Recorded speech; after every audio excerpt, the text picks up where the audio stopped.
obviously here at the Vanguard, we're super critical of the Democrats and Joe Biden, but we will give credit where it is due. And there's actually some good news coming from the Biden administration here. A pretty based effort from Biden, a pretty solid first move for his first day in office. And that is that he is going to sign an executive order to cancel the Keystone XL pipeline.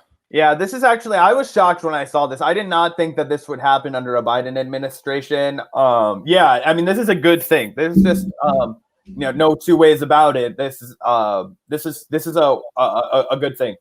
And it's thanks to a lot of the activist pressure. Obviously, we need to make sure that had there not been the massive outpouring of support and solidarity, there would not have been an executive order to cancel the Keystone pipeline by Biden. Yeah, 100%. This is an issue that environmental activists have been fighting tirelessly and unsung for years, since Trump basically gave this permit to go through. And this is actually something that Canada is in favor of still to this day. They're actually still pushing for this to go through. So it's actually a contrast. Progressive Canada, everybody. Oh man, we need to be so much more like. Yeah, this is actually a contrast of leadership where Biden is actually outflanking Trudeau and the Canadian administration from the left, and he's actually Trudeau really is like the North American Macron. Oh, 100%. They're both neoliberals for sure. Yeah. And it's a good thing they don't have armies the size of ours to control. Yeah.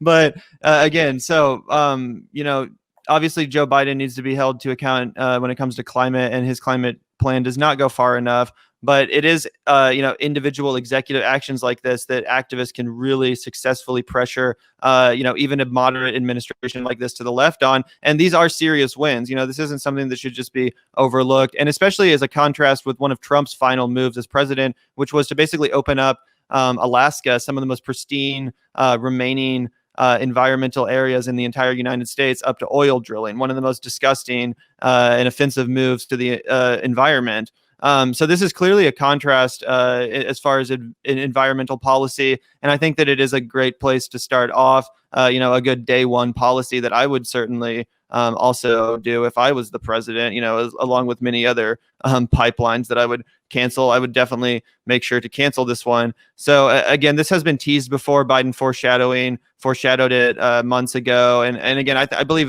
this was also the policy of Barack Obama that was then rescinded by Trump, who decided to say, we're going to go ahead. Barely the policy of Barack Obama.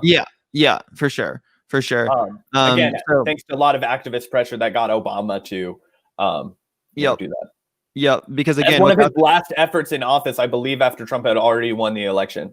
Yeah. And again, without that activist pressure, then this could easily just be done and no one would ever hear about it, or it would all be done in the dark and never brought to light. But again, thanks to that pressure from the activists, this is something that will happen. And here's Bernie coming through with a tweet. The Keystone Pipeline is and always has been a disaster. I'm delighted that Joe Biden will cancel the Keystone permit on his first day in office. With all of the major crises facing America, we must never lose sight of the most existential threat facing our planet, climate change. And that is a great point, something that we cannot forget about, even in the midst of this insane, unprecedented pandemic that we're facing right now. There is an even greater, even more existential threat that is facing us all that is, if not addressed soon, will become so much worse of a threat to our livelihood, to our way of life, than even this pandemic. And that is, of course, climate change. So let's hope that the Joe Biden administration actually takes this seriously. And obviously on the show, we always,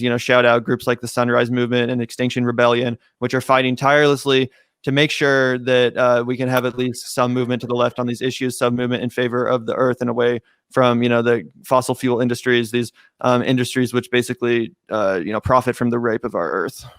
Yeah, for sure. Another executive order that he set to sign is, thanks, David. David, we appreciate that support. Thanks so much, man.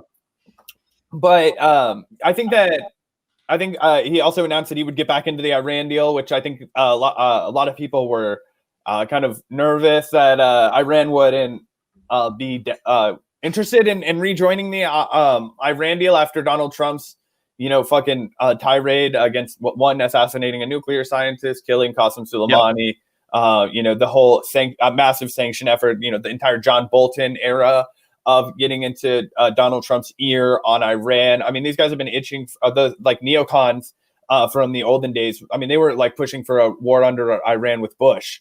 That was like what was looming in the air during the early days of Iraq and Afghanistan. Are we going to go into Iran too? Which would have, I mean, just would have been what a disaster, right? But here's an article that confirms that. It says Biden team already holding talks with Iran on U.S. return to nuclear deal. So that could be another thing that, again, could actually be accomplished by executive authority that would not be a small win. This would actually be something that... Well, it was probably the single best foreign policy decision that accomplishment of the Obama administration for all 8 years. And it was immediately undone by Donald Trump, which, I don't know.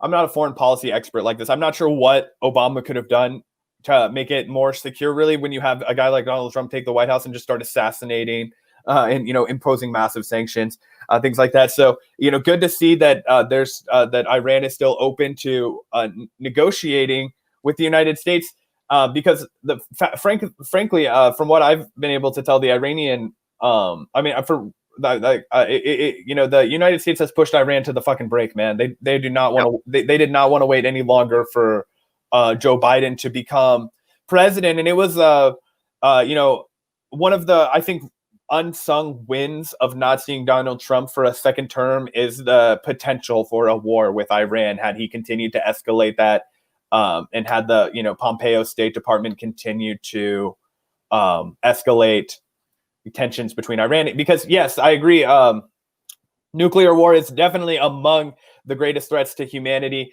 Another approaching now, the New START treaty will expire. The United States Joe Biden will need to renegotiate the New START treaty within the first days after inauguration with Russia. Otherwise, we'll be sent into basically a nuclear arms race with Russia, right as the United States has reached the timeline when it's planning on refurbishing its entire nuclear arsenal, essentially, is what's going down. So that, that's a really poor timeline. And obviously there's the opportunity whenever you're planning on refurbishing something to just dismantle it. But of course, that's absolutely not necessarily on the agenda as far as Joe Biden is concerned. But getting back into the New START treaty likely is, which would be another win that he could handle it from another large. And it, it's not that Gavin and I are celebrating Joe Biden. Neither of us are impressed at all. And obviously, he's a tremendous villain of American history. His crimes, are, documented for anybody to see. He's, a criminal, just like the rest of the political class in large. But to see these things, these are some positive things that we can, point out.